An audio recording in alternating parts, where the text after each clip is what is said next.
अब कुछ खबरें शोबिस की रंग दुनिया से।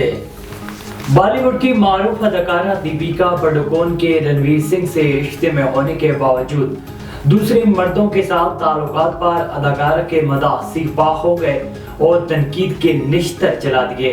भारतीय फिल्मसाज किरण जौहर के मकबूल तरीन शो काफी विद किरण के 8वें सीजन का आगाज हो गया है, जिसकी पहली किस्त में दीपिका पादुकोण और उनके शोहर रणवीर सिंह ने बतौर मेहमान शिरकत की है।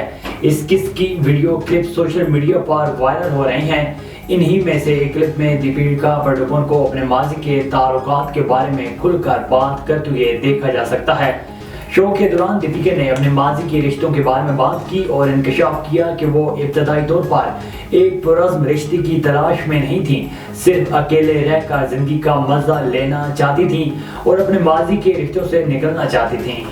फलस्तीनी नजाद अमरीकी सुपर मॉडल बेला हदीद फलस्तीन की हमायत में ताखीर से बोलने पर शर्मिंदा हो गई। बेला हदीद ने सोशल मीडिया प्लेटफॉर्म इंस्टाग्राम पर पैगाम जारी करते हुए कहा है कि फलस्तीन की देर से हमायत करने पर शर्मिंदा हूँ, खामोश रहने की अब गुंजाइश नहीं है। उन्होंने कहा है कि फलस्तीनियों के हक में बोलने पर जान को खतरा है, लेकिन अब वो इससे खौफजदा नहीं है।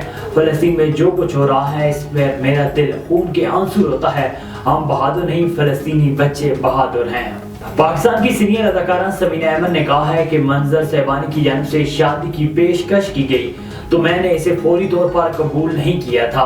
तफसीलात के मुताबिक एक इंटरव्यू में समीना अहमद से सवाल किया गया कि जब मंजर सहबानी ने इन्हें शादी के लिए प्रपोज किया था तो क्या उन्होंने फौरी हाँ कर दी थी। सवाल के जवाब में समीना अहमद ने कहा है कि मैंने फौरी हाँ नहीं की थी, बल्कि सोचने के लिए वक्त मांगा था।